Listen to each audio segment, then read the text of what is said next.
आप सुनने जा रहे हैं रविंद्रनाथ टैगोर की लिखी कहानी पोस्टमास्टर। काम शुरू करते ही पहले पहल पोस्टमास्टर को उलापुर गांव आना पड़ा। गांव बहुत साधारण था। गांव के पास ही एक नील कोठी थी, इसलिए कोठी के स्वामी ने बहुत कोशिश करके यहाँ एक नया पोस्ट ऑफिस खुलवाया था। हमारे पोस्टमास्टर कलकत्ता के थे। पानी से निकलकर सूखे में डाल देने से मछली की जो दशा होती है, वही दशा बड़े गांव में आकर इन पोस्टमास्टर की हुई। एक अंधेरी आठ चाला में उनका ऑफिस था। पास ही काई से घिरा एक तालाब था, जिसके चारों ओर एक जंगल था। कोठी में गुमाश्ते वगैरह जितने भी कर्मचारी थे, उन्हें अक्सर फुर्सत नहीं रहती थी। न वे शिष्ट जनों से मिलने जुलने के योग्य ही थे। खास तौर से कलकत्ता के बाबू ठीक तरह से मिलना जुलना नहीं जानते। नई जगह में पहुंचकर या तो वे उद्दत हो जाते या अप्रतिभ, इसलिए स्थानीय लोगों से उनका मेल जोल नहीं हो पाता। इधर काम भी ज्यादा नहीं था। कभी कभी एक आध कविता लिखने की कोशिश करते, उनमें इस प्रकार के भाव व्यक्त करते। दिन भर तरु पल्लवों का कंपन और आकाश के बादल देखते देखते जीवन बड़े सुख से कट जाता है। लेकिन अंतर्यामी जानते हैं कि यदि अलिफ लैला का कोई दैत्य आकर एक ही रात में तरु पल्लव समेत इन सारे पेड़ पौधों को काटकर पक्का रास्ता तैयार कर देता और पंक्तिबद्ध अट्टालिकाओं द्वारा बादलों की दृष्टि से ओझल कर देता, तो यह मृत प्राय भद्र वंशधर नवजीवन लाभ कर लेता। पोस्ट मास्टर को बहुत कम तनख्वाह मिलती थी। अपने हाथों बनाकर खाना पड़ता और गांव की एकमात्र पितृहीन अनाथ बालिका इनका कामकाज कर देती थी। उसको थोड़ा खाना मिल जाता था।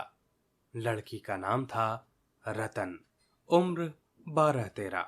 उसके विवाह की कोई विशेष संभावना नहीं दिखाई देती थी। शाम को जब गांव की गौशाला में कुंडलाकार धुआं उठता, झाड़ियों में झिंगुर बोलते, दूर के गांव में पियक्कड़ बाउलों का दल ढोल करताल बजाकर ऊंचे स्वर में गीत छेड़ देता। जब अंदर बरामदे में अकेले बैठे बैठे वृक्षों का कंपन देखकर कवि हृदय में भी इस तरह कंप होने लगता, तब कमरे के कोने में टिमटिमाता हुआ दिया जलाकर पोस्टमास्टर आवाज लगाते, रतन। रतन दरवाजे पर बैठी इस आवाज की प्रतीक्षा करती रहती, लेकिन पहली आवाज पर ही अंदर न आती। वहीं से कहती, क्या है बाबू, किस लिए बुला रहे हो? पोस्टमास्टर, तू क्या कर रही है? रतन, बस चूल्हा जलाने ही जा रही हूँ, रसोई घर में। पोस्टमास्टर, तेरा रसोई का काम पीछे हो जाएगा, पहले हुक्का भर ला। थोड़ी देर में अपने गाल फुलाए चिल्लम में फूंक मारती मारती रतन भीतर आती। उसके हाथ से हुक्का लेकर पोस्ट मास्टर चट से पूछ बैठते, अच्छा रतन, तुझे अपनी माँ की याद है? बड़ी लंबी बातें हैं, बहुत सी याद हैं, बहुत सी याद भी नहीं। माँ की अपेक्षा पिता उसको अधिक प्यार करते थे। पिता की उसको थोड़ी थोड़ी याद है। दिन भर मेहनत करके उसके पिता शाम को घर लौटते। भाग्य से उन्हीं में से एक दो शाम की यादें उसके मन में चित्र के समान अंकित है। उन्हीं की बात करते करते धीरे धीरे रतन पोस्टमास्टर के पास ही जमीन पर बैठ जाती। उसे ध्यान आता, उसका एक भाई था। बहुत दिन पहले बरसात में एक दिन तालाब के किनारे दोनों ने मिलकर पेड़ की टूटी टहनी की बंसी बनाकर झूठ मूठ मछली पकड़ने का खेल खेला था। अनेक महत्वपूर्ण घटनाओं की अपेक्षा इसी बात की याद उसे अधिक आती। इस तरह बातें करते करते कभी कभी काफी रात हो जाती। तब आलस के मारे पोस्टमास्टर को खाने बनाने की इच्छा न होती। सवेरे की बासी तरकारी रहती और रतन झटपट चूल्हा जलाकर कुछ रोटियां सेक लेती। उन्हीं से दोनों के रात्रि भोजन का काम चल जाता। कभी कभी शाम को उस बृहद आठ चाले के एक कोने में ऑफिस की काठ की कुर्सी पर बैठे बैठे पोस्टमास्टर अपने घर की बात चलाते। छोटे भाई की बात, माँ और दीदी की बात, प्रवास में एकांत कमरे में बैठकर जिन लोगों के लिए हृदय कातर हो उठता था, उनकी बात, जो बातें उनके मन में बार बार उदय होती रहती, पर जो नील कोठी के गुमाश्ते के सामने किसी भी तरह उठाई नहीं जा सकती थी, उन्हीं बातों को उस अनपढ़ नन्ही बालिका से कहते हुए उन्हें बिल्कुल भी संकोच न लगता। अंत में ऐसा हुआ कि बालिका बातचीत करते समय उनके घर वालों को चिर परिचितों के समान खुद की भी माँ, दादा, दीदी कहने लगी। यहाँ तक कि अपने नन्हे से हृदय पट पर उसने उनकी काल्पनिक मूर्ति भी चित्रित कर ली थी। एक दिन बरसात की दोपहर में बादल छट गए थे और हल्का सा ताप लिए सुकोमल हवा चल रही थी। धूप में नहाई घास से और पेड़ पौधों से एक प्रकार की गंध निकल रही थी। ऐसा लगता था मानो कलान धरती का उष्ण निश्वास अंगों को छू रहा हो, और न जाने कहां से एक हठी पक्षी दोपहर भर प्रकृति के दरबार में लगातार एक लय से अत्यंत करुण स्वर में अपनी नालिश दोहरा रहा था। उस दिन पोस्टमास्टर के हाथ खाली थे। वर्षों के धुले लहलहाते चिकने मृदुर पल्लव और धूप में चमकते पराजित वर्षा के भग्नाविष्ट स्तूपाकार बादल सचमुच देखने योग्य थे। पोस्टमास्टर उन्हें देखते जाते और सोचते जाते कि इस समय यदि कोई आत्मीय अपने पास होता, हृदय के साथ एकांत संलग्न कोई स्नेह की प्रतिमा मानव मूर्ति। धीरे धीरे उन्हें ऐसा लगने लगा मानो वह पक्षी भी बार बार यही कह रहा हो, और मानो उस निर्जन में तरु छाया में डूबी दोपहर के पल्लव मरमर का कुछ ऐसा ही अर्थ हो। न कोई विश्वास कर सकता था, न जान पाता, लेकिन उस छोटे से गांव के सामान्य वेतन भोगी उस पोस्टमास्टर के मन में छुट्टी के लंबे दिनों में गंभीर सुनसान दोपहर में इसी प्रकार के भाव उदय होते रहते। पोस्टमास्टर ने एक दीर्घ निश्वास लिया और फिर आवाज लगाई, रतन। रतन उस समय अमरूद के पेड़ के नीचे पैर फैलाई कच्चा अमरूद खा रही थी। वह मालिक की आवाज सुनते ही तुरंत दौड़ी आई और हाफते हाफते बोली, भैया जी बुला रहे थे? पोस्टमास्टर ने कहा, मैं तुझे थोड़ा थोड़ा करके पढ़ना सिखाऊंगा और फिर दोपहर भर उसके साथ छोटा अ बड़ा अ करते रहे। इस तरह कुछ दिनों में संयुक्त अक्षर भी पार कर गए। सावन का महीना था। लगातार वर्षा हो रही थी। गड्ढे, नाले, तालाब सब पानी से भर गए थे। रात दिन मेंढक की टर टर और वर्षा की आवाज। गांव के रास्तों में चलना फिरना लगभग बंद हो गया था। हाट के लिए भी नाव में चढ़कर जाना पड़ता। एक दिन सवेरे से ही बादल खूब घिरे हुए थे। पोस्टमास्टर की शिष्या बड़ी देर से दरवाजे के पास बैठी प्रतीक्षा कर रही थी, लेकिन और दिनों की तरह यथा समय उसकी बुलावट न हुई तो खुद किताबों का थैला लिए धीरे धीरे भीतर आई। देखा पोस्टमास्टर अपनी खटिया पर लेटे हुए हैं। यह सोचकर कि वे आराम कर रहे हैं, वह चुपचाप बाहर जाने लगी। तभी अचानक सुनाई पड़ा, रतन। झटपट लौटकर भीतर जाकर उसने कहा, भैया जी सो रहे थे? पोस्टमास्टर ने कातर स्वर में कहा, तबीयत ठीक नहीं मालूम होती, जरा मेरे माथे पर हाथ रखकर तो देख। घोर वर्षा के समय प्रवास में इस तरह बिल्कुल अकेले रहने पर रोग से पीड़ित शरीर को कुछ सेवा पाने की इच्छा होती है। तब तो ललाट पर शंख की चूड़ियां पहने कोमल हाथ याद आने लगते हैं। ऐसे कठिन प्रवास में रोग की पीड़ा में यह सोचने की इच्छा होती है कि पास ही स्नेहमयी नारी के रूप में माता और दीदी बैठी हैं, और प्रवासी के मन में यह अभिलाषा व्यर्थ नहीं गई। बालिका रतन बालिका न रही। उसने फौरन माता का पद ग्रहण कर लिया। वह जाकर वैद्य को बुला लाई, यथा समय गोली खिलाई, सारी रात सिरहाने बैठी रही। अपने हाथों पत्ते तैयार किया और सैकड़ों बार पूछती रही, भैया जी कुछ आराम है क्या? बहुत दिनों बाद पोस्टमास्टर जब रोगशैया छोड़कर उठे तो उनका शरीर दुर्बल हो गया था। उन्होंने मन में तय किया, अब और नहीं, जैसे भी हो अब यहां से बदली करानी चाहिए। अपनी अस्वस्थता का उल्लेख करते हुए उन्होंने उसी समय अधिकारियों के पास बदली के लिए कलकत्ता दरख्वास्त भेज दी। रोगी की सेवा से छुट्टी पाकर रतन ने दरवाजे के बाहर फिर अपने स्थान पर अधिकार जमा लिया। लेकिन अब पहले की तरह उसकी बुलावट नहीं होती थी। वह बीच बीच में झांक कर देखती। मास्टर बड़े ही अनमने भाव से या तो कुर्सी पर बैठे रहते या खाट पर लेटे रहते। जिस समय रतन बुलावट की प्रतीक्षा में रहती, वे अधीर होकर अपनी दरखास्त के उत्तर की प्रतीक्षा करते रहते। दरवाजे पर बैठी रतन ने हजारों बार अपना पाठ दोहराया। बाद में यदि किसी दिन सहसा उसकी बुलावट हुई तो उस दिन कहीं उसका संयुक्त अक्षरों का ज्ञान गड़बड़ ना हो जाए, उसे इस बात की आशंका थी। आखिर लगभग एक सप्ताह के बाद एक दिन शाम को उसकी पुकार हुई।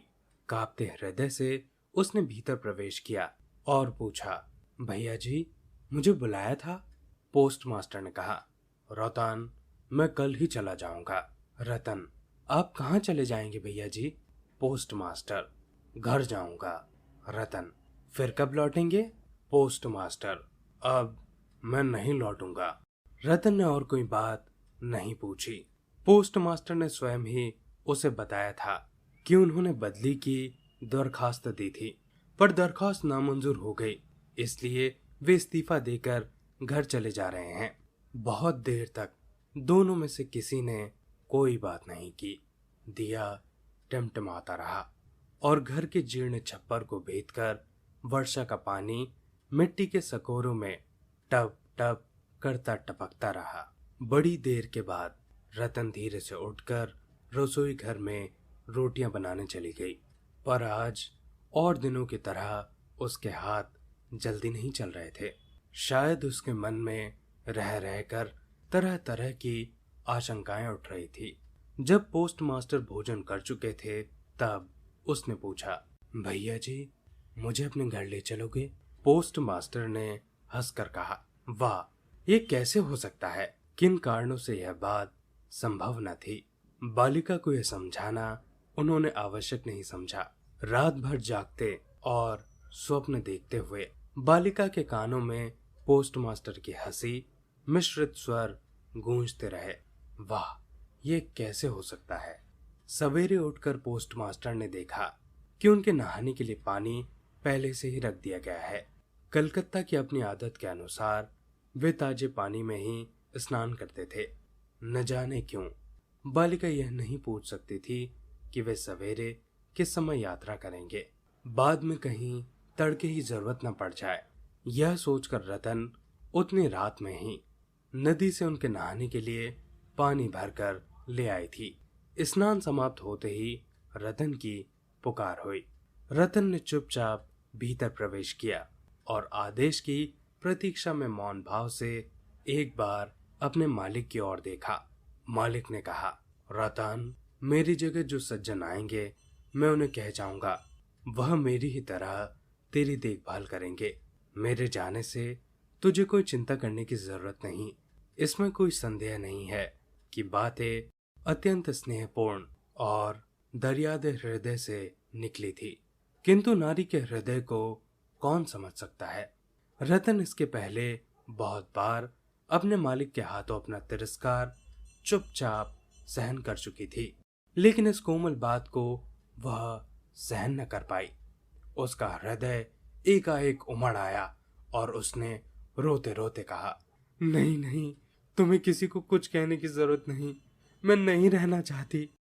पोस्टमास्टर ने रतन का ऐसा व्यवहार पहले कभी नहीं देखा था, इसलिए वह अवाक रह गए। नया पोस्टमास्टर आया। उसका सारा चार्ज सौंप देने के बाद पुराने पोस्टमास्टर चलने को तैयार हुए। चलते चलते रतन को बुलाकर बोले, रतन, तुझे मैं कभी कुछ दे न सका, आज जाते समय तुझे कुछ दिए जा रहा हूँ। इससे कुछ दिनों तक तेरा काम चल जाएगा। तनख्वाह में जो रुपए मिले थे उनमें से राह खर्च के लिए कुछ बचा लेने के बाद उन्होंने बाकी रुपए जेब से निकाले। यह देखकर रतन धूल में लौटकर उनके पैरों से लिपट कर बोली, भैया जी, मैं तुम्हारे पैर पड़ती हूँ, मेरे लिए किसी को कोई चिंता करने की जरूरत नहीं।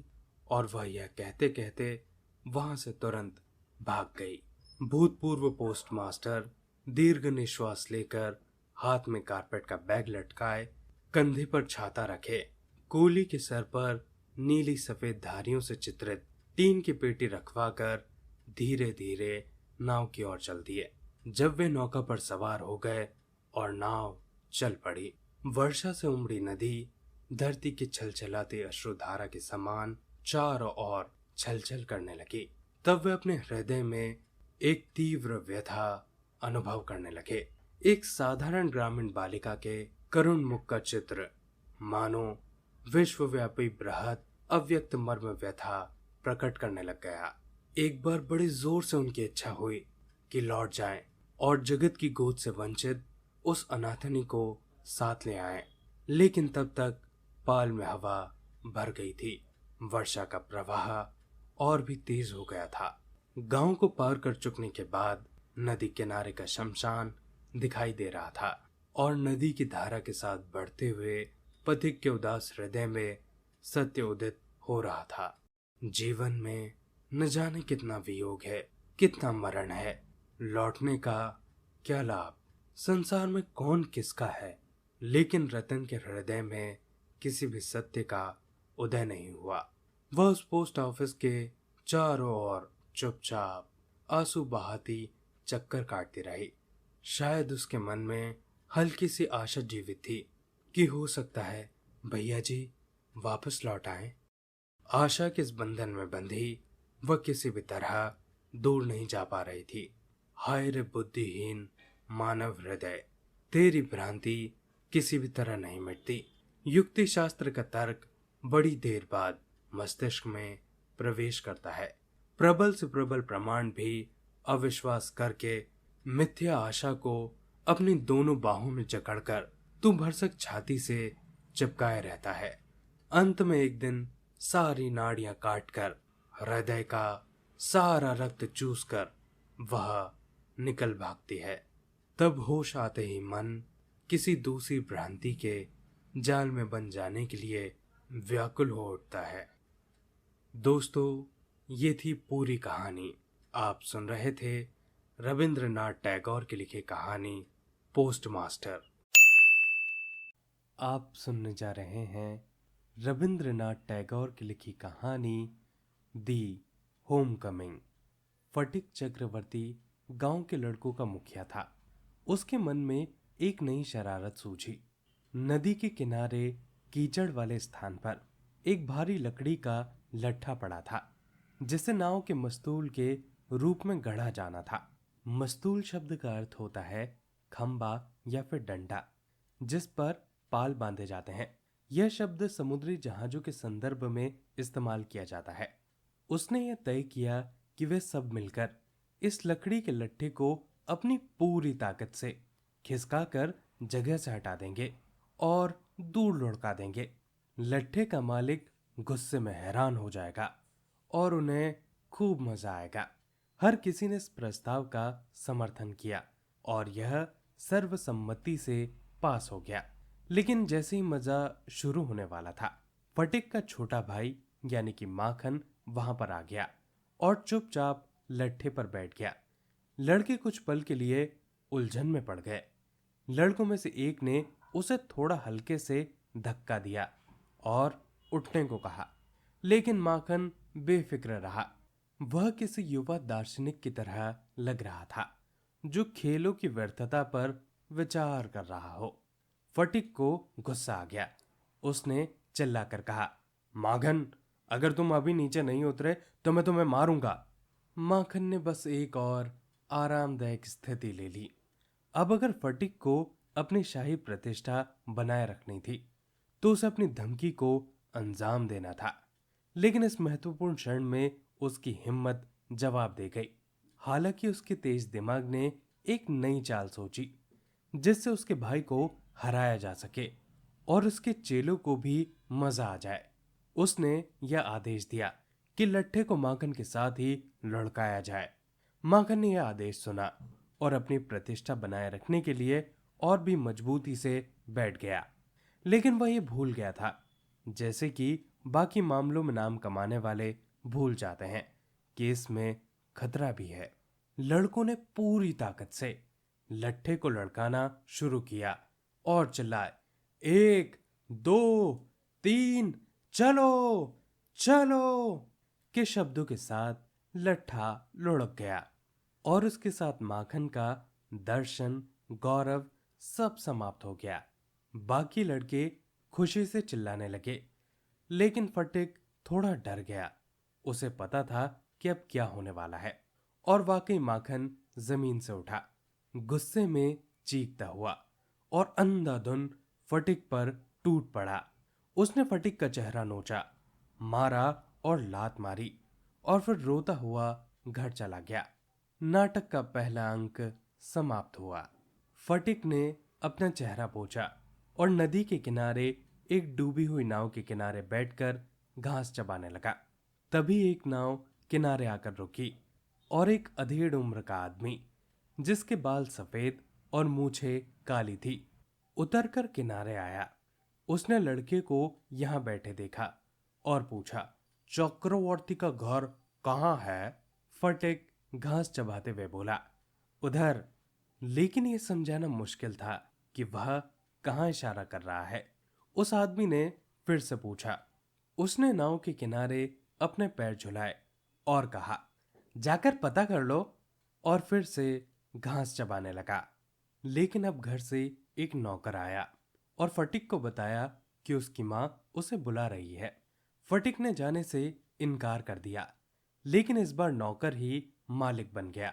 उसने फटिक को बेरहमी से उठाया और उसे घर ले गया, जबकि फटिक क्रोध से तड़पता हुआ हाथ पैर मार रहा था। जब फटिक घर आया तो उसकी माँ ने उसे देखा। उसने गुस्से में कहा, तुमने फिर से माखन को मारा? फटिक ने नाराजगी भरे स्वर में जवाब दिया, नहीं, मैंने नहीं मारा। ये तुमसे किसने कहा? उसकी माँ चिल्लाई, झूठ मत बोलो, तुमने मारा। फटिक ने अचानक कहा, मैं कह रहा हूं मैंने नहीं मारा, तुम माखन से पूछो। लेकिन माखन ने पहले वाली बात पर डटे रहना ही सही समझा। उसने कहा, हाँ माँ, फटिक ने मुझे मारा। फटिक का धैर्य पहले से ही जवाब दे चुका था। वह इस अन्याय को सहन नहीं कर सका। उसने माखन पर झपटकर उसे पीटना शुरू कर दिया और कहा, ये लो और ये, झूठ बोलने के लिए। उसकी मां तुरंत माखन की तरफ हो गई और फटिक को खींचकर अलग किया। उसने फटिक को हाथों से पीटा। जब फटिक ने उसे धक्का दिया तो वह चिल्लाई, क्या बदमाश, क्या अपनी मां पर हाथ उठाओगे? यह नाजुक स्थिति चल ही रही थी कि तभी सफेद बालों वाला अजनबी आ पहुंचा। उसने पूछा कि क्या मामला है? फटिक शर्मिंदा और झेपता हुआ खड़ा था, लेकिन जब उसकी मां पीछे हटकर उस अजनबी को देखती है तो उसका गुस्सा आश्चर्य में बदल जाता है। उसने ये पहचान लिया था कि वह उसका भाई है और चिल्लाई, अरे दादा, आप कहां से आए? यह कहते ही उसने उनके पैर छू लिए। उसका भाई शादी के बाद जल्द ही मुंबई चला गया था और वहां कारोबार शुरू कर दिया था। इस बीच उसकी बहन विधवा हो गई। बिशंबर अब कोलकाता लौट आया था और उसने अपनी बहन के बारे में पूछताछ की। जैसे ही उसे जानकारी मिली तो वह उसे देखने दौड़ा चला आया। अगले कुछ दिन खुशी खुशी बीते। भाई ने दोनों लड़कों की शिक्षा के बारे में पूछा। उसकी बहन ने बताया कि फटिक हमेशा परेशानी का कारण बनता है। वह आलसी, आज्ञा न मानने वाला और शरारती है। लेकिन माखन सोने जैसा है, मेमने जैसा शांत और पढ़ाई का शौकीन है। बिशंबर ने दयालुता से यह पेशकश की कि वह फटिक को अपने साथ ले जाएगा और अपने बच्चों के साथ कोलकाता में उसकी पढ़ाई करवाएगा। विधवा माँ ने सहर्ष स्वीकार कर लिया। जब उसके मामा ने फटिक से पूछा कि क्या वह उसके साथ कोलकाता जाना चाहेगा, तो उसकी खुशी का ठिकाना नहीं रहा। उसने कहा, ओह हाँ मामा, और यह स्पष्ट था कि उसका मतलब बिल्कुल यही था। वह लड़के के प्रति पूर्वाग्रह रखती थी। पूर्वाग्रह का मतलब होता है पहले से अपनी कोई राय बना लेना। और दोनों भाइयों के बीच कोई खास लगाव नहीं था। उसे हर दिन यह डर लगा रहता था कि फटिक कभी माखन को नदी में डुबो देगा, लड़ाई में उसका सर फोड़ देगा, यह उसे किसी खतरे में डाल देगा। साथ ही वह यह देखकर थोड़ी दुखी भी थी कि फटिक वहां जाने को लेकर कितना उत्साहित था। फटिक जैसे ही सब कुछ यह तय हो गया, हर मिनट अपने मामा से यह पूछता रहा कि वे कब चलेंगे। पूरे दिन उत्साह से वह बेचैन था और रात भर ठीक से सो नहीं सका। उसने माखन को अपनी मछली पकड़ने वाली छड़ी, अपनी बड़ी पतंग और अपने कंचे स्थायी रूप से दे दिए। वास्तव में इस विदाई के समय माखन के प्रति उसका उदार स्वभाव असीमित हो गया था। जब वे कोलकाता पहुंचे तो फटिक ने पहली बार अपनी मामी से मुलाकात की। उनकी मामी इस अनावश्यक बोझ से बिल्कुल खुश नहीं थी। उनके लिए अपने 3 बच्चों को संभालना ही काफी था और अब एक 14 साल के गांव के लड़के को घर ले आना उनके लिए बेहद असुविधाजनक था। बिशंबर को ऐसा काम करने से पहले 2 बार सोचना चाहिए था। इस संसार में 14 साल की उम्र के लड़के से बड़ी कोई परेशानी नहीं होती। वह ना तो सुंदर दिखता है और ना ही उपयोगी होता है। उसे छोटे बच्चे की तरह दुलार करना मुश्किल है और वह हमेशा रास्ते में आता रहता है। यदि वह बचकानी भाषा में बात करता है तो उसे बच्चा कह दिया जाता है और यदि वह वयस्कों की तरह जवाब देता है तो उसे बदतमीज कह दिया जाता है। वास्तव में उसकी कोई भी बात लोगों को पसंद नहीं आती। इस उम्र में लड़कों की आवाज भद्दी हो जाती है और टूटने लगती है। उसका चेहरा अचानक से कोणीय और अनाकर्षक हो जाता है। छोटे बच्चे की गलतियों को माफ करना आसान होता है, लेकिन 14 साल के लड़के की मामूली चूक भी सहन करना मुश्किल लगता है। लड़का खुद भी अपनी स्थिति से अजीब महसूस करता है। जब वह बड़ों से बात करता है तो या तो वह जरूरत से ज्यादा आत्मविश्वास दिखाता है या फिर इतना शर्मीला हो जाता है कि अपनी उपस्थिति से शर्मिंदा लगता है। यही वह उम्र है जब एक लड़के के दिल में सबसे ज्यादा पहचान और प्यार की चाह होती है। वह उस किसी का गुलाम बन जाता है जो उसकी थोड़ी सी भी परवाह दिखाता है, लेकिन उसे खुलकर प्यार करना गलत माना जाता है क्योंकि इसे लड़के के लिए बुरा समझा जाता है। इसलिए वह फटकार और डांट फटकार का शिकार बन जाता है और वह ऐसा महसूस करता है जैसे वह अपने मालिक से बिछड़ा हुआ आवारा कुत्ता हो। 14 साल के लड़के के लिए उसका अपना घर ही स्वर्ग होता है। किसी अजनबी के घर में अजनबी लोगों के साथ रहना उसके लिए किसी यातना से कम नहीं होता, जबकि महिलाओं की दयालु नजरें पाना और उनसे तिरस्कृत ना होना उसके लिए सबसे बड़ी खुशी होती। फटिक के लिए अपनी मामी के घर में एक अवांछित मेहमान होना और हर मौके पर तिरस्कृत किया जाना बहुत ही दुखदाई था। अगर कभी मामी उसे कुछ करने के लिए कहती तो वह इतना खुश हो जाता कि उस काम को हद से ज्यादा कर लेता और फिर मामी उसे डांटती, इतने मूर्ख मत बनो और अपनी पढ़ाई पर ध्यान दो। अपनी मामी के घर की तंग और उपेक्षापूर्ण स्थिति ने फटिक को इतना परेशान कर दिया कि उसे सांस लेना भी मुश्किल लगता। वो खुले गांव की ओर भागकर अपनी सांसें भरना चाहता था, लेकिन उसके चारों ओर केवल कोलकाता के घर और दीवारें थी। रात दिन वह अपने गांव के घर के सपने देखता और वापस लौटने की लालसा करता। वह उस विशाल मैदान को याद करता जहां वह अपनी पतंग दिन भर उड़ाता था। वह चौड़े नदी किनारों को याद करता जहां वह गाते गुनगुनाते दिन भर घूमता रहता था। वह अपनी टोली को याद करता जिस पर वह राजा की तरह हुकूमत करता था। और सबसे ऊपर अपनी माँ को याद करता जो उस पर अक्सर नाराज रहती थी। दिन रात उसके दिमाग में घूमती रहती थी। उसकी माँ के लिए एक तरह का शारीरिक प्रेम, जानवरों जैसा, उनके पास रहने की तड़प, उनकी अनुपस्थिति में एक गहरी कसक और दिल में एक मौन पुकार, जैसे शाम के समय बछड़े अपनी माँ के लिए पुकारते हैं, ठीक वैसी। इस प्रेम ने इस शर्मीले, दुबले पतले, अजीब और बदसूरत लड़के को बेचैन कर दिया। इसे कोई समझ नहीं सका, लेकिन यह इसके मन पर लगातार हावी था। फटिक पूरे स्कूल में सबसे पीछे रहने वाला लड़का था। जब भी शिक्षक उससे कोई सवाल पूछते तो वह खामोश रहकर बस उन्हें ताकता रहता। वह एक अधिक भार ढोने वाले गधे की तरह धैर्यपूर्वक अपनी पीठ पर पड़ने वाले हर प्रहार को सहता। जब दूसरे लड़के बाहर खेलते तो वह खिड़की के पास खड़ा होकर दूर दराज के घरों की छतों को टकटकी लगाकर देखता रहता। और अगर किसी छत पर बच्चों को खेलते हुए देखता तो उसका दिल तड़प उठता।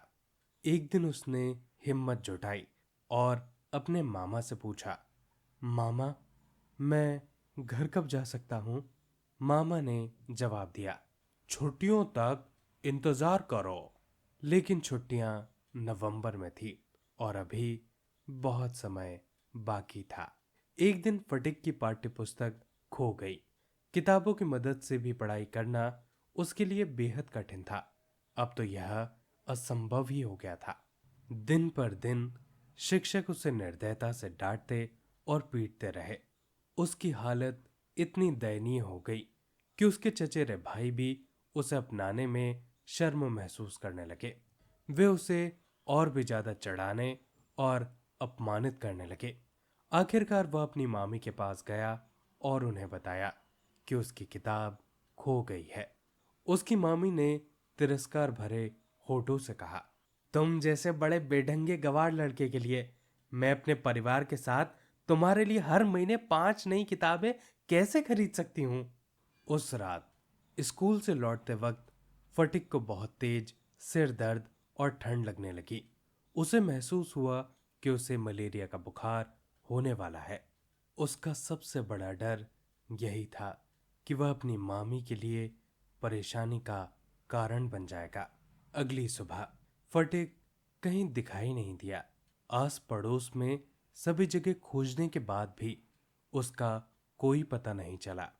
पूरी रात मूसलाधार बारिश होती रही और जो भी उसे खोजने के लिए बाहर निकले वह पूरी तरह भीग गए। आखिरकार बिशंबर ने पुलिस की मदद मांगी।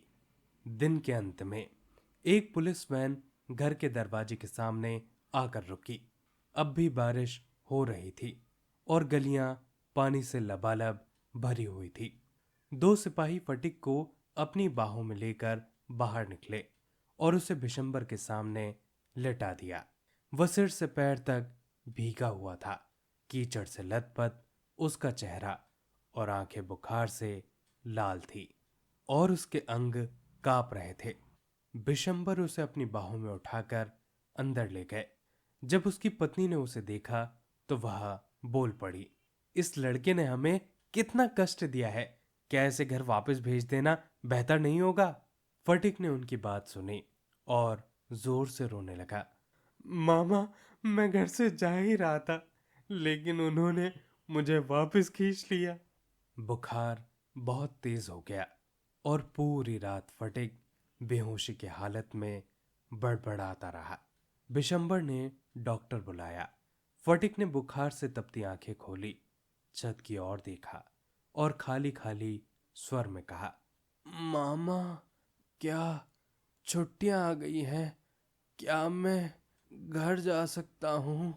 बिशंबर ने अपने आंखों से आंसू पोंछे और फटीक के पतले और तपते हुए हाथों को अपने हाथों में लेकर पूरी रात उसके पास बैठे रहे। लड़का फिर से बड़बड़ाने लगा। आखिरकार उसकी आवाज उत्तेजित हो गई। माँ, वह चिल्लाया, मुझे इस तरह मत मारो। माँ, माँ, मैं सच कह रहा हूँ। अगले दिन फटिक थोड़ी देर के लिए होश में आया। उसने कमरे में चारों ओर देखा, जैसे किसी के आने की प्रतीक्षा कर रहा हो। अंततः निराशा के साथ उसका सिर तकिए पर गिर गया। उसने दीवार की ओर मुंह फेर लिया और एक गहरी लंबी सांस भरी।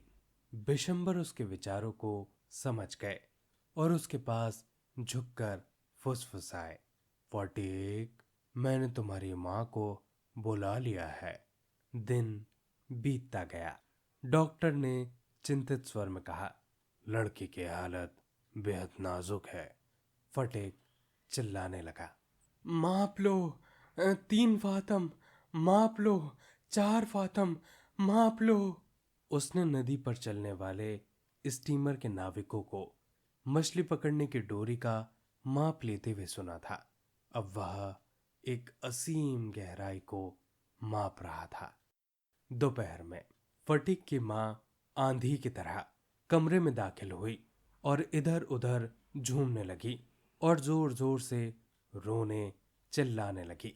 बिशंबर ने उसकी बेचैनी को शांत करने की कोशिश की, लेकिन उन्होंने खुद को बिस्तर पर पटक दिया और रोते हुए कहा, फटीक, मेरे लाल, मेरे लाल। फटीक ने एक पल के लिए अपनी बेचैनी रोक दी।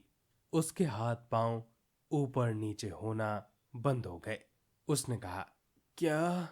मां ने फिर से रोते हुए कहा, फटीक, मेरे लाल, मेरे लाल।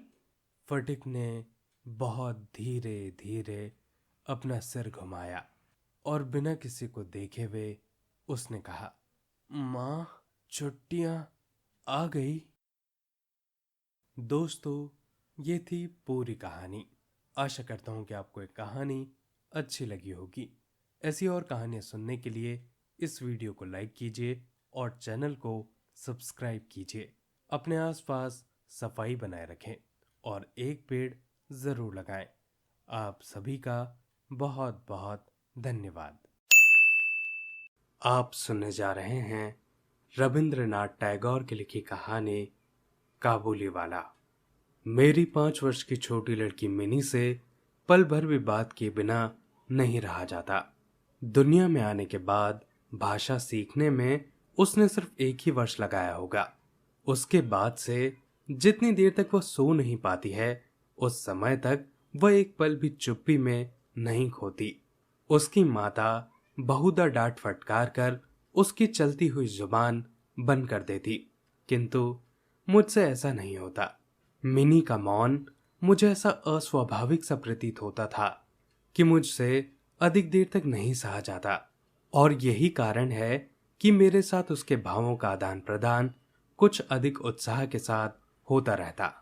सवेरे मैंने अपने उपन्यास के 70वें अध्याय को हाथ लगाया ही था कि इतने में मिनी ने आकर कहना आरंभ कर दिया, बाबा, रामदयाल दरबान कल काक को कौवा कहता था। वह कुछ भी नहीं जानता, है ना बाबा? विश्व की भाषाओं की विभिन्नता के विषय में कुछ बताने से पहले ही उसने दूसरा प्रसंग छेड़ दिया। बाबा, भोला कहता है कि आकाश मुंह से पानी फेंकता है, इसी से वर्षा होती है। अच्छा बाबा, भोला झूठ कहता है ना? खाली बकबक किया करता है, दिन रात बकता रहता है।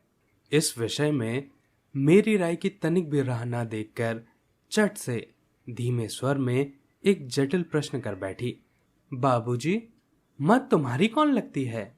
उसके इस प्रश्न का उत्तर देना किसी भंवर में फंसने के बराबर था। मिनी, तू जा, भोला के साथ खेल, मुझे भी काम है। अच्छा? तब उसने मेरी मेज के पार्श्व में पैरों के पास बैठकर अपने दोनों घुटने और हाथों को हिला हिलाकर बड़ी शीघ्रता से मुंह चलाकर अटकन बटकन दही चटाके कहना आरंभ कर दिया। जबकि मेरे उपन्यास के अध्याय में प्रताप सिंह उस समय कंचनमाला को लेकर रात के गहरे अंधेरे में बंदी गृह के ऊंचे झरोकों से नीचे कलकल करती हुई सरिता में कूद रहा था। मेरा घर सड़क के किनारे पर था। सहसा मिनी अपने अटकन बटकन को छोड़कर कमरे की खिड़की के पास दौड़ गई और जोर जोर से चिल्लाने लगी, काबुली वाला, ओ काबुली वाला। मैले कुचैले ढीले कपड़े पहने, सिर पर साफा बांधे, कंधे पर सूखे फलों की मैली झोली लटकाए, हाथ में अंगूरों की पटरियां लिए, लंबा तगड़ा सा काबुली धीमी सी चाल से सड़क पर जा रहा था। उसे देखकर मेरी छोटी बेटी के हृदय में कैसे भाव उत्पन्न हुए यह बताना असंभव है। उसने जोरों से पुकारना शुरू किया। मैंने सोचा अभी झोली कंधे पर डाले सिर पर एक और मुसीबत आ खड़ी होगी और मेरा 70वां अध्याय आज अधूरा ही रह जाएगा।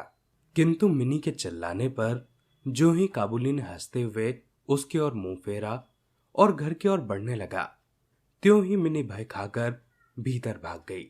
उसके छोटे से मन में यह अंधविश्वास बैठ गया था कि उस मैली कुचैली झोली के अंदर ढूंढने पर उस जैसी और भी जीती जागती बच्चियां निकल सकती हैं। इधर काबुली ने आकर मुस्कुराते हुए सलाम किया। मैंने सोचा वास्तव में प्रताप सिंह और कंचनमाला की दशा अत्यंत संकटापन्न है, फिर भी घर में बुलाकर इससे कुछ न खरीदना अच्छा ना होगा। कुछ सौदा खरीदा गया। उसके बाद मैं उससे इधर उधर की बातें करने लगा। खुद रहमत रूस, अंग्रेज, सीमांत रक्षा के बारे में गपशप होने लगी। आखिर में उठकर जाते हुए उसने अपनी मिली जुली भाषा में पूछा, बाबूजी आपकी बोची कहाँ गई? मैंने मिनी के मन से व्यर्थ का भय दूर करने के लिए उसे भीतर से बुलवा लिया। वह मुझसे बिल्कुल सटकर काबुली के मुख और झोली की ओर संदेह से देखती खड़ी रही। काबुली ने झोली में से किशमिश और खुबानी निकालकर देना चाहा, पर उसने नहीं लिया और दुगने संदेह के साथ मेरे घुटनों से लिपट गई। काबुली वाले से उसका पहला परिचय इस प्रकार हुआ। इस घटना के कुछ दिन बाद एक दिन सवेरे मैं किसी आवश्यक कार्यवश बाहर जा रहा था। देखो तो मेरी बिटिया दरवाजे के पास बेंच पर बैठी हुई काबुली से हंस हंस कर बातें कर रही है और काबुली उसके पैरों के समीप बैठकर मुस्कुराता हुआ उसे ध्यान से सुन रहा है और बीच बीच में अपनी राय मिलीजुली भाषा में व्यक्त करता जाता है। मिनी को अपने 5 वर्ष के जीवन में बाबूजी के सिवा ऐसा धैर्य वाला श्रोता शायद ही कभी मिला हो। मिनी की झोली बादाम और किशमिश से भरी हुई थी। मैंने काबुली से कहा, इसे ये सब क्यों दे रहे हो? अब कभी मत देना। कहकर कुर्ते की जेब से एक अठन्नी निकालकर उसे दी। उसने बिना किसी हिचक के अठन्नी लेकर अपनी झोली में रख ली। कुछ देर बाद घर लौटता हूं तो उस अठन्नी ने बड़ा उपद्रव खड़ा कर दिया था। मिनी की माँ एक सफेद चमकीला गोलाकार पदार्थ हाथ में लिए डांट डपट कर मिनी से पूछ रही थी, तूने ये अठन्नी कहां से पाई? बता। मिनी ने कहा, काबुली वाले ने दी है। काबुली वाले से तूने अठन्नी ली कैसे? बता।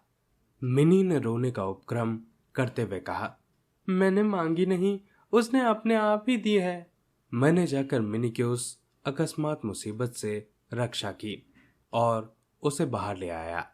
पूछने पर मालूम हुआ कि इस दौरान काबुली वाला रोज आता है और पिस्ता बादाम की रिश्वत देकर मिनी के छोटे से हृदय पर बहुत अधिकार कर लिया है।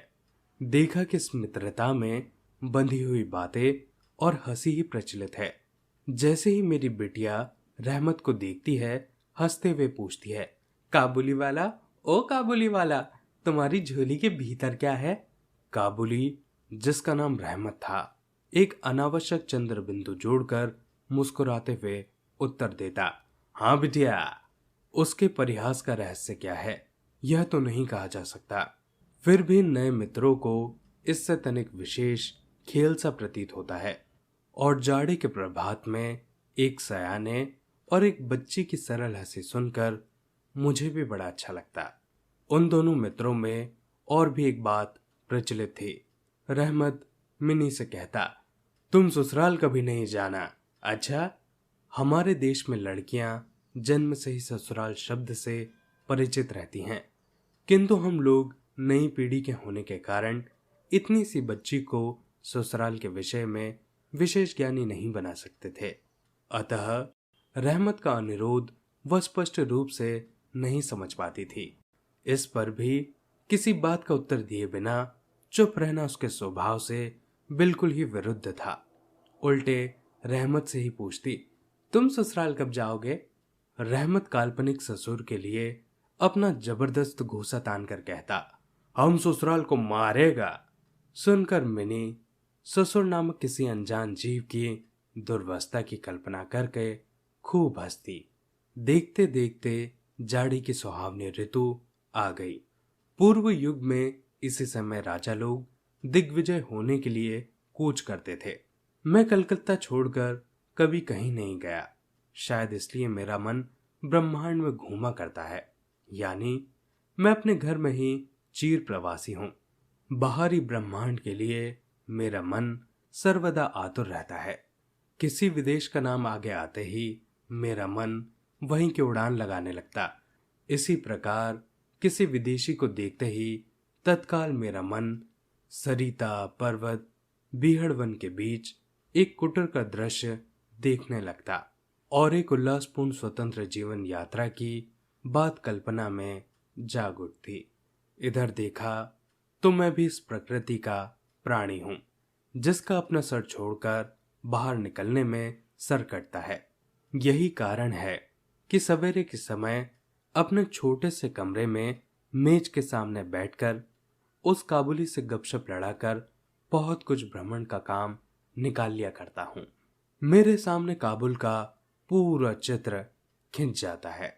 दोनों ओर उबड़ खाबड़ लाल लाल ऊंचे दुर्गम पर्वत हैं और रेगिस्तानी मार्ग, उन पर लदे हुए ऊंटों की कतार जा रही है। ऊंचे ऊंचे साफे बांधे हुए सौदागर और यात्री कुछ ऊंट की सवारी पर हैं तो कुछ पैदल ही जा रहे हैं।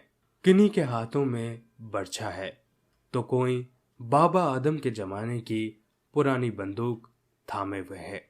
बादलों की भयानक गर्जन के स्वर में काबुली लोग अपनी मिलीजुली भाषा में अपनी देश की बातें कर रहे हैं। मिनी की माँ बड़ी वहमी तबीयत की हैं। राह में किसी प्रकार का शोरगुल हुआ नहीं कि उसने समझ लिया कि संसार भर के सारे मस्त शराबी हमारे घर की ओर दौड़े चले आ रहे हैं।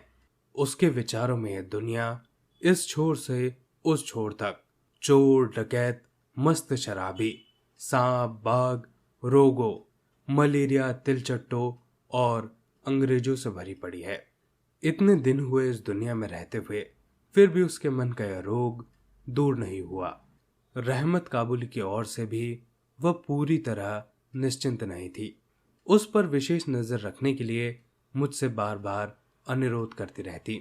जब मैं उसके शक को परिहास के आवरण से ढांकना चाहता तो मुझसे एक साथ कई सारे प्रश्न कर बैठती। क्या कभी किसी लड़के को चुराया नहीं गया?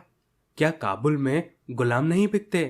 क्या एक लंबे तगड़े काबुली के लिए एक छोटी सी बच्ची को उठा ले जाना असंभव है? इत्यादि।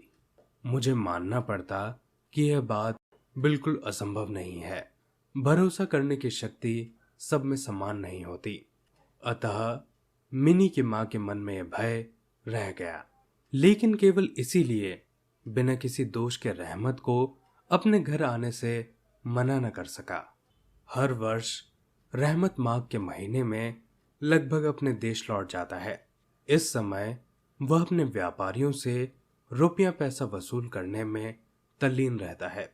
उसे घर घर दुकान दुकान घूमना पड़ता है। फिर भी मिनी से उसकी भेंट एक बार अवश्य हो जाती है।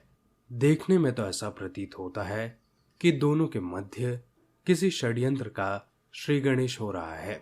जिस दिन वह सवेरे नहीं आ पाता उस दिन देखूं तो वह संध्या को हाजिर है।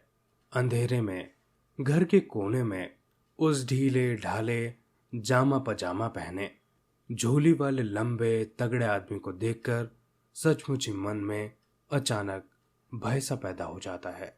लेकिन जब देखता हूं कि मिनी ओ काबुली वाला पुकारती हुई हंसती हंसती दौड़ी आती है और दो भिन्न आयु के असम मित्रों में वही पुराना हास परिहास चलने लगता है, तब मेरा सारा हृदय खुशी से नाच उठता है। एक दिन सवेरे मैं अपने छोटे कमरे में बैठा हुआ नई पुस्तक के प्रूफ देख रहा था। जाड़ा विदा होने से पूर्व आज 2-3 दिन खूब जोरों से अपना प्रकोप दिखा रहा है। जिधर देखो उसी और जाड़े की चर्चा है। ऐसे जाड़े पाले में खिड़की में सवेरे की धूप मेज के नीचे से मेरे पैरों पर आ पड़ी। उसकी गर्मी मुझे अच्छी प्रतीत होने लगी। लगभग 8 बजे का समय होगा।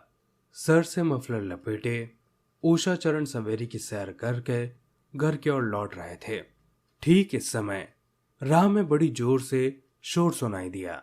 देखूं तो अपने उस रहमत को 2 सिपाही बांधे लिए जा रहे हैं। उनके पीछे बहुत से तमाशाई बच्चों का झुंड चला आ रहा है। रहमत के ढीले ढाले कुर्तों पर खून के दाग हैं और एक सिपाही के हाथ में खून से लथपथ छुरा। मैंने द्वार से बाहर निकलकर सिपाही को रोक लिया। पूछा, क्या बात है? कुछ सिपाही से और कुछ रहमत से सुना कि हमारे एक पड़ोसी ने रहमत से रामपुरी चादर खरीदी थी। उसके कुछ रुपए उसकी और बाकी थे, जिन्हें देने से उसने साफ इनकार कर दिया। बस इसी पर दोनों में बात बढ़ गई और रहमत ने छुरा निकालकर घोंप दिया। रहमत उस झूठे बेईमान आदमी के लिए भिन्न भिन्न प्रकार के अपशब्द सुना रहा था। इतने में काबुली वाला, ओ काबुली वाला पुकारती हुई मिनी घर से बाहर निकल आई। रहमत का चेहरा क्षण भर में कौतुक हास्य से चमक उठा। उसके कंधे पर आज झोली नहीं थी, अतः झोली के बारे में दोनों मित्रों की अभ्यस्त आलोचना न चल सकी। मिनी ने आते ही पूछा, तुम ससुराल जाओगे? रहमत ने प्रफुल्लित मन से कहा, हाँ, वहीं जा रहा हूं। रहमत ताड़ गया कि उसका यह जवाब मिनी के चेहरे पर हंसी न ला सकेगा और तब उसने हाथ दिखाकर कहा, ससुर को मारता, पर क्या करूं, हाथ बंधे हुए हैं। छुरा चलाने के जुर्म में रहमत को कई वर्षों का कारावास मिला। रहमत का ध्यान धीरे धीरे मन से बिल्कुल उतर गया। हम लोग अपने घर में बैठकर अभ्यस्त होने के कारण नित्य के काम धंधों में उलझे हुए दिन बिता रहे थे। तभी एक स्वाधीन पर्वतों पर घूमने वाला आदमी कारागार के प्राचीनों के अंदर कैसे वर्ष पर वर्ष काट रहा होगा, यह बात हमारे मन में कभी उठी ही नहीं। और चंचल मिनी का आचरण तो और भी लज्जाप्रद था। यह बात तो उसके पिता को भी माननी पड़ेगी। उसने सहज ही अपने पुराने मित्र को भूलकर पहले तो नबी रईस के साथ मित्रता जोड़ी। फिर क्रमशः जैसे जैसे उसकी वयोवृद्धि होने लगी वैसे वैसे सखा भी बदले। एक के बाद एक उसकी सखियां जुटने लगी। और तो क्या, अब तो वह अपने बाबा के लिखने वाले कमरे में भी दिखाई नहीं देती। मेरा तो एक तरह से उसके साथ नाता ही टूट गया है। कितने ही वर्ष बीत गए। वर्षों बाद आज फिर शरद ऋतु आई है। मिनी की सगाई की बात पक्की हो गई। पूजा की छुट्टियों में उसका विवाह हो जाएगा। कैलाश वासिनी के साथ साथ अब की बार हमारे घर की आनंदमयी मिनी अपने माँ बाप के घर में अंधेरा करके ससुराल चली जाएगी। सवेरे सूर्य देव बड़े सज धज के निकले। वर्षों के बाद शरद ऋतु की नई धवल धूप सोने में सुहागे का काम दे रही है। कलकत्ता की संकरी गलियों से परस्पर सटे हुए पुराने टूटे फूटे घर के ऊपर भी इस धूप की आभा ने एक प्रकार का अनोखा सौंदर्य बिखेर दिया है। हमारे घर पर सूर्यदेव के आगमन से पूर्व ही शहनाई बज रही है। मुझे ऐसा प्रतीत हो रहा है कि जैसे ये मेरे हृदय की धड़कनों से रो रो कर बज रही हो। उसके करुण भैरवी रागनी मानो मेरे विच्छेद पीड़ा को जाड़े की धूप के साथ सारे ब्रह्मांड में फैला रही हो। मेरी मिनी का आज विवाह है। सवेरे से घर भवंडर बना हुआ है। हर समय आने जाने वालों का तांता बंधा हुआ है। आंगन में बांसों का मंडप बनाया जा रहा है। हर एक कमरे और बरामदे में झाड़ फानुस लटकाए जा रहे हैं और उनकी टक टक की आवाज मेरे कमरे में आ रही है। चलो रे, जल्दी करो रे, इधर आओ की तो कोई गिनती ही नहीं। मैं अपने लिखने पढ़ने के कमरे में बैठा हुआ हिसाब लिख रहा था। इतने में रहमत आया और अभिवादन करके खड़ा हो गया। पहले तो मैं उसे पहचान न सका। उसके पास ना तो झोली थी और ना ही पहले जैसे लंबे लंबे बाल, ना ही उसके चेहरे पर पहले जैसी दिव्य ज्योति ही थी। अंत में उसकी मुस्कान देखकर पहचान सका कि वह रहमत है। मैंने पूछा, क्यों रहमत, कब आए? उसने कहा, कल शाम जेल से छूटा हूं। सुनते ही उसके शब्द मेरे कानों में खट सी बज उठी। किसी खूनी को मैंने अपनी आंखों से नहीं देखा था। उसे देखकर मेरा सारा मन एकाएक सिकुड़ सा गया। मेरी यही इच्छा होने लगी कि आज के शुभ दिन में वह इंसान यहां से टल जाए तो अच्छा हो। मैंने उससे कहा, आज हमारे घर में कुछ आवश्यक काम है, सो आज मैं उसमें लगा हुआ हूं। तुम जाओ, फिर आना। मेरी बात सुनकर उसी क्षण जाने को तैयार हो गया, पर दरवाजे के पास आकर इधर उधर देखकर बोला, क्या बच्ची को तनिक नहीं देख सकता? शायद उसे विश्वास था कि मिनी अभी तक वैसी ही बच्ची बनी है। उसने सोचा होगा कि मिनी अब भी पहले की तरह काबुली वाला, ओ काबुली वाला पुकारती हुई दौड़ी चली आएगी। उन दोनों के हास परिहास में किसी प्रकार की रुकावट न होगी। यहां तक कि पहले की मित्रता की याद करके एक पेटी अंगूर का और एक कागज के दोने में थोड़ी सी किशमिश और बादाम शायद अपने देश के किसी आदमी से मांग तांग कर लेता आया था। उसकी पहले की मैली कुचैली झोली आज उसके पास न थी। मैंने कहा, आज घर में बहुत काम है, सो किसी से भेंट ना हो सकेगी। मेरा उत्तर सुनकर वह कुछ उदास सा हो गया। उसी मुद्रा में उसने एक बार मेरी मुख की ओर स्थिर दृष्टि से देखा, फिर अभिवादन करके दरवाजे से बाहर निकल गया। मेरे हृदय में जानिए कैसी वेदना से उठी। मैं सोच ही रहा था कि उसे बुलाऊं। इतने में देखा कि वह स्वयं ही आ रहा है। वह पास आकर बोला, यह अंगूर और यह किशमिश बच्ची के लिए लाया था, उसको दे दीजिएगा। मैंने उसके हाथ से सामान लेकर पैसे देने चाहे, लेकिन उसने मेरे हाथ को थामते हुए कहा, आपकी बहुत मेहरबानी है बाबू साहेब, हमेशा याद रहेगी, पैसा रहने दीजिए। तनिक रुककर फिर बोला, बाबू साहेब, आपके जैसा मेरे देश में एक मेरा बच्ची है, मैं उसकी याद कर करके आपकी बच्ची के लिए थोड़ा सा मेवा हाथ में लाया करता हूँ, मैं यह सौदा बेचने नहीं आता।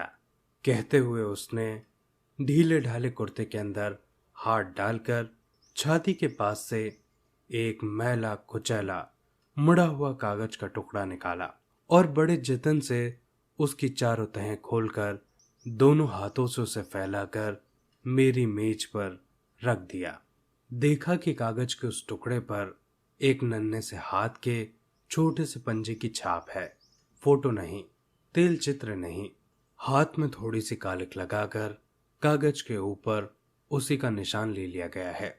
अपनी बेटी के इस स्मृति पत्र को छाती से लगाकर रहमत हर वर्ष कलकत्ता के गली कूचों में सौदा बेचने के लिए आता है, और तब वह कालिक का चित्र मानो बच्ची के हाथ का कोमल स्पर्श उसके बिछड़े हुए हृदय में अमृत उड़ेलता रहता है। देखकर मेरी आंखें भर आई और फिर मैं इस बात को बिल्कुल ही भूल गया कि वह एक मामूली काबुली मेवे वाला है। मैं एक उच्च वंश का रईस हूं, लेकिन तब मुझे ऐसा लगने लगा कि वह जो है वही मैं हूं। वह भी एक पिता है और मैं भी। उसकी पर्वतवासिनी छोटी बच्ची की निशानी मेरी मिनी की ही याद दिलाती है। मैंने तत्काल ही मिनी को बाहर बुलाया। हालांकि इस बात पर घर में आपत्ति की गई, पर मैंने कुछ भी ध्यान नहीं दिया। विवाह के वस्त्रों में और अलंकारों से लिपटी हुई बेचारी मिनी मारे लज्जा के सिकुड़ी हुई सी मेरे पास आकर खड़ी हो गई। उसे उस अवस्था में देखकर रहमत काबुल पहले तो सकपका गया। उससे पहले जैसी बातचीत न करते बना। बाद में हंसते हुए बोला, लैली, सास के घर जा रही है क्या? मिनी अब सास का अर्थ समझने लगी थी, अतः अब उससे पहले की तरह उत्तर देते ना बना। रहमत की बात सुनकर मारे लज्जा के उसके कोपल लाल हो उठे। उसने मुंह फेर लिया। मुझे उस दिन की याद आई जब रहमत के साथ मिनी का प्रथम परिचय हुआ था। मन में एक पीड़ा की लहर दौड़ गई। मिनी के चले जाने के बाद एक गहरी सांस लेकर रहमत फर्श पर बैठ गया। शायद उसकी समझ में बात एकाएक साफ हो गई थी कि उसकी बेटी भी इतने दिनों में बड़ी हो गई होगी और उसके साथ भी उसे फिर से एक नई जान पहचान करनी पड़ेगी। संभवतः वह उसे पहले जैसी नहीं पाएगा। इन 8 वर्षों में उसका क्या हुआ होगा, कौन जाने। सवेरे के समय शरद की स्निग्ध सूर्य किरणों में शहनाई बजने लगी और रहमत कलकत्ता की एक गली के भीतर बैठा हुआ अफगानिस्तान के मेरू पर्वत का दृश्य देखने लगा। मैंने एक नोट निकालकर उसके हाथ में दिया और कहा, रहमत, तुम देश चले जाओ अपनी बेटी के पास। तुम दोनों के मिलन सुख से मेरी मिनी सुख पाएगी। रहमत को रुपए देने के बाद विवाह के हिसाब में से मुझे उत्सव समारोह के 1 अंक छाट कर काट देने पड़े। जैसी मन में थी वैसी रोशनी नहीं करा सका। अंग्रेजी बाजा भी नहीं आया। घर में औरतें बड़ी बिगड़ने लगी।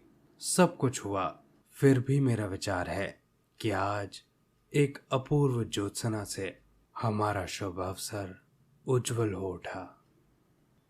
दोस्तों, ये थी पूरी कहानी। आप सुन रहे थे रविंद्रनाथ टैगोर की लिखी कहानी काबुली वाला।